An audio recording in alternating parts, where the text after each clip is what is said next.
मुद्दा है जिसके बारे में सब जानना चाहते हैं और ये सुर्खियों में लगातार बना हुआ है। भारतीय सेना के लिए जहां यह नए रंगरूट भर्ती करने की योजना है, वहीं विपक्ष के लिए सरकार को घेरने का हथियार भी बन गया है।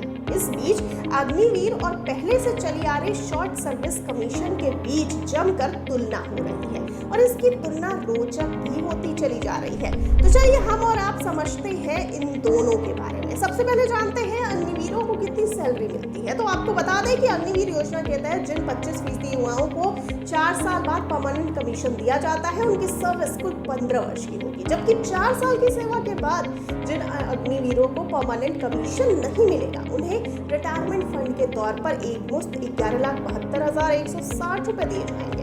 इसके अलावा 4 साल की सेना की नौकरी के दौरान भी उन्हें 11,72,160 रुपए की सैलरी मिलेगी, यानी इन 4 वर्षों में उन्हें कुल 23,43,160 रुपए मिलेंगे। इस पैसे पर उन्हें किसी तरह का इनकम टैक्स नहीं देना होगा। हालांकि रिटायरमेंट फंड में अग्निवीर और सरकार का बराबर योगदान होता है। तो आपको बता दें कि अग्निवीर योजना को लेकर विपक्ष लगातार सरकार पर दबाव बना रही है। इस बीच गृह मंत्रालय ने साफ किया है कि पूर्व अग्निवीरों को सीआईएसएफ में शामिल किया जाएगा।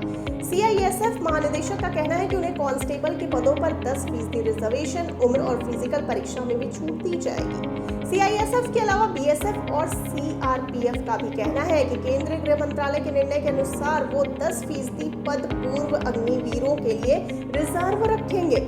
रिटायर होने वाले अग्निवीर को पहले साल में आयु सीमा में 5 वर्ष की छूट मिलेगी, जबकि उसके बाद 3 साल की छूट दी जाएगी।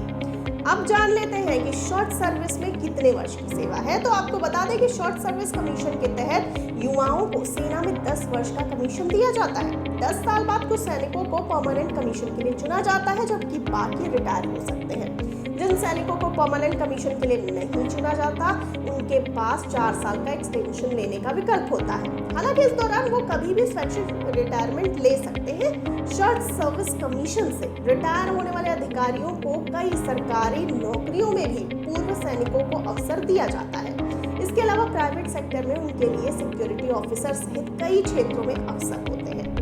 अब जानते हैं पेंशन के अंतर्गत अग्निवीर बनाम शॉर्ट सर्विस। तो आपको बता दें कि अग्निवीरों के मामले में 4 साल बाद सेना के बाहर आने वाले जवानों को 11,72,160 रुपए दिए जाते हैं, लेकिन इसके बाद उन्हें किसी तरह की कोई पेंशन नहीं दी जाती और ना ही पूर्व सैनिकों वाली कोई सुविधा। बात करें शॉर्ट सर्विस कमीशन से रिटायर होने वाले जवानों की, तो उन्हें भी उनकी सर्विस के सालों के मुताबिक एक मुश्त राशि दी जाती है, जो 50 लाख रुपए के आसपास तक जाती है।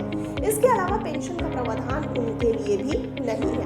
अब जानते हैं उम्र को लेकर क्या मिलेगा फायदा। तो आपको बता दें कि अग्निवीर योजना के तहत 17 से 23 वर्ष के युवाओं को भर्ती किया जाता है। उदाहरण के लिए मान लिया जाए कि कोई का उम्र जो है अधिकतम 23 वर्ष का है और उसे अग्निवीर के लिए चुना जाता है और उसे परमानेंट कमीशन नहीं मिलता है। ऐसे में 26 से 27 साल की उम्र में उसके पास एक मुश्त 11,72,160 रुपए होंगे, जिससे वो अपना छोटा मोटा बिजनेस कर सकता है। इसके अलावा उसके पास पैरामिलिट्री फोर्सेस और प्राइवेट सेक्टर में नौकरी के ऑप्शंस भी मौजूद होंगे। हालांकि अग्निवीर और शॉर्ट सर्विस कमीशन दोनों में कोई तुलना तो नहीं है, क्योंकि अग्निवीर में जवान सैनिक के रूप में भर्ती होते हैं, जबकि शॉर्ट सर्विस कमीशन के तहत ऑफिसर्स की भर्ती होती है जो ग्रेजुएट होते हैं।